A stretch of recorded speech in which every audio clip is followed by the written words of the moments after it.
go. We're going to work on Bolzoni Minuetto. This is going to be measures 23 through 26. Got some 16ths in here. Got a high first finger A sharp, so we have some things to practice. So as always, as you know in these videos, fingerings first. B major, I know we're in E major, this is what the key signature says, but this is the end of a section, and a lot of times what composers would do is they'll play the first section in the dominant key, which in this case is E, and then they would play the end of it in the, I said that wrong, they would play the first key in the tonic, which is E major, and then they would move to the dominant. The dominant is the 5, and in this case this is B major. So,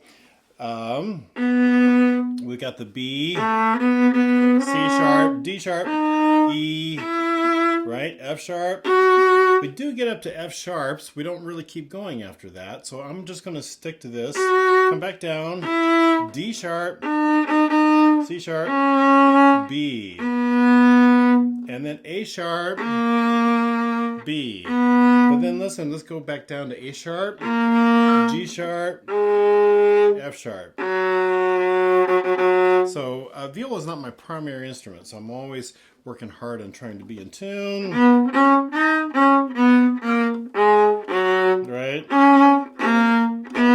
There we go. And I always want to check, so make sure my first finger is on a really good A. Get myself that perfect fourth sound with the open D. And then I've got the wiggle string going, so that's a really good A. There's my B. A sharp, B, A sharp, G sharp, F sharp. There we go.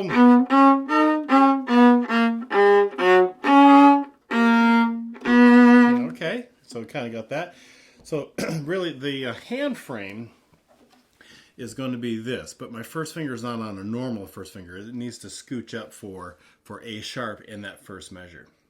And even when I go to the next measure, I've got B, C sharp, D sharp, C sharp, B, A sharp, I'm doing it again, right? Then G sharp, F sharp on the C string. So exactly the same thing.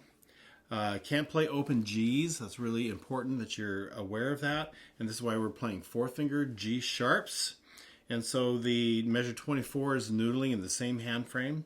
Measure 25, B to D sharp, B, you can't play open Ds.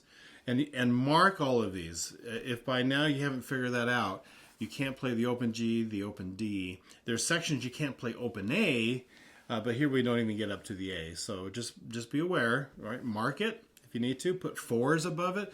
Put sharps in front of it if you have to. All that stuff will help. And so there's same hand frame, measure 25, same hand frame, okay? And then measure 26, the last one, same hand frame. It's just the, though it's a lot of second finger, well, it's all second finger, okay? All right, so that's pretty simple, just thinking about the hand frames and the fingerings. It's just this, the whole time. Now, some of you might want to learn this in half position. Maybe you've got a private teacher that wants to help you learn this in half position. Totally fine. You know, fingerings are a very personal thing. I'm just telling you, for me, I like just doing this in first position and not in half position, and feel 2 really good whole steps, a high first finger, and I'll be fine with that, okay? All right, so a little bit of practice. I do want to do each measure. By the way, how do you find B? Well, B is a whole step off of an A natural, which we're not doing in this, but A natural, I like saying my first finger's quarterback, really got to know where first finger goes, so everybody else kind of measures off of that. There's that, okay? That's one way of knowing where that second finger is. Play hot cross buns. After you get the first finger locked, there's my B. And then after that, for intonation, I would just, I would noodle in B major.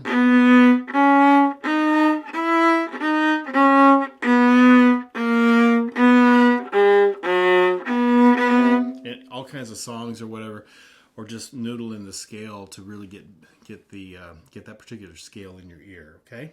All right, so there's that. So the first measure,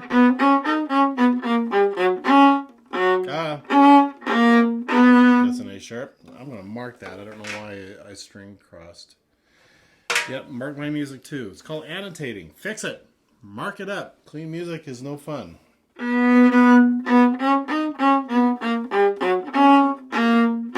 That's the first measure. Okay. Second measure is more noodling like that.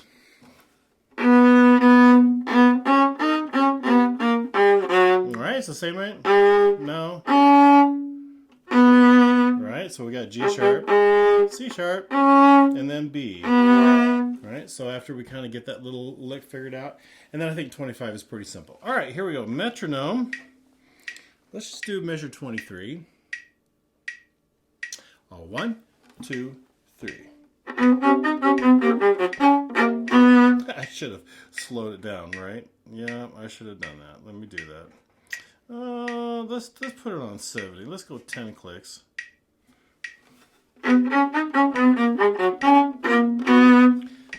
Is that okay? I think that'll be okay.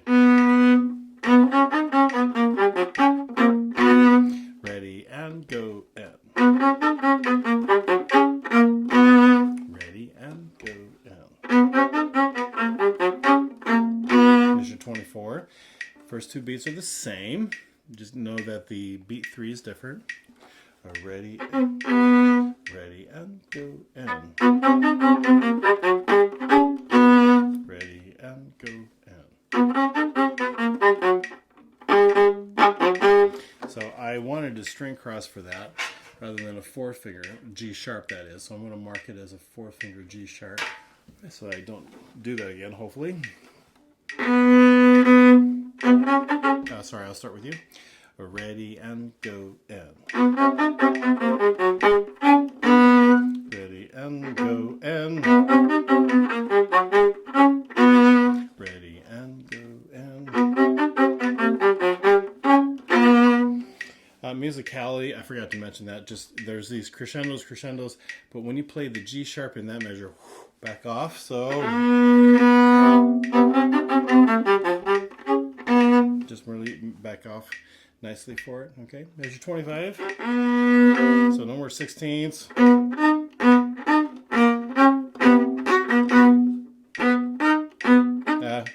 Ready and go and.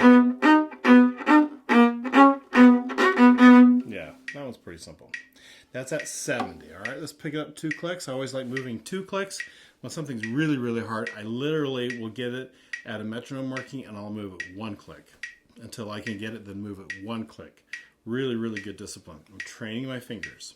They've got to learn where to go and the speed that it needs to be at. Ready and go and.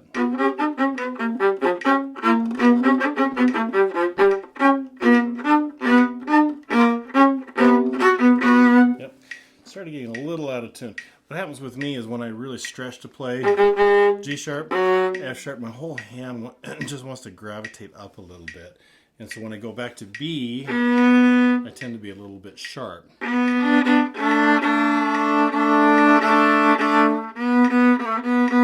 So I need to orient my hand all the time to really make sure that I'm staying in tune. Good practice for you too, by the way.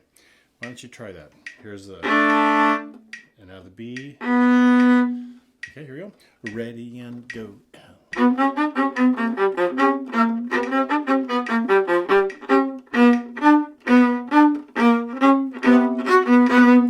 And I got a little bit rushing there. Try it again.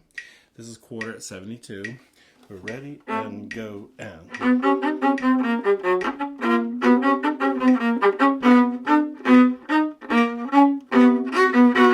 Okay, I'm kind of happy with that. Not perfectly happy, but that's okay. 2 more clicks. Here's 74. We're ready and go and.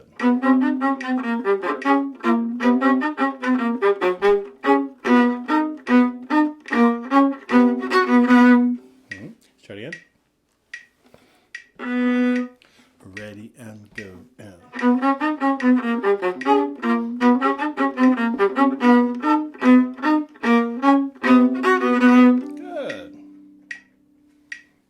76. We're only 4 clicks away from our tempo.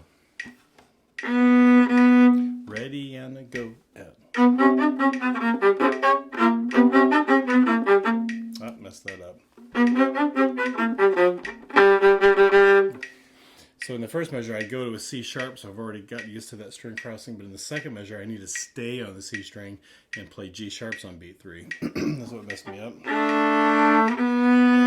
Ready and go. And. Now I'm really getting messed up. Let's try it again. Ready and go. And.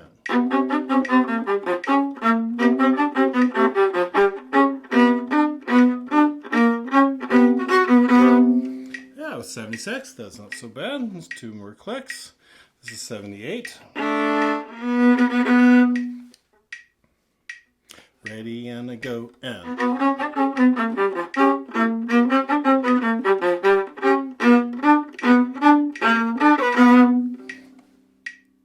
Try it again. Ready and go. And.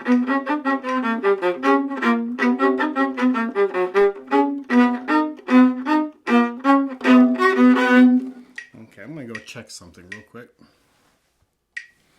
Okay, I am back.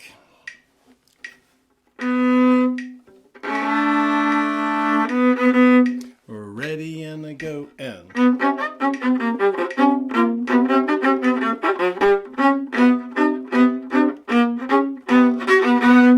All right, now let's go to tempo. This is 80. 1, 2, here we go. And.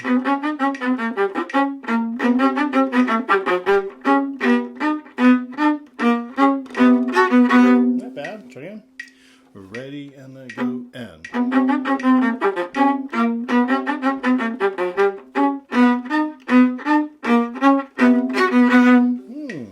One more. Ready and go. And.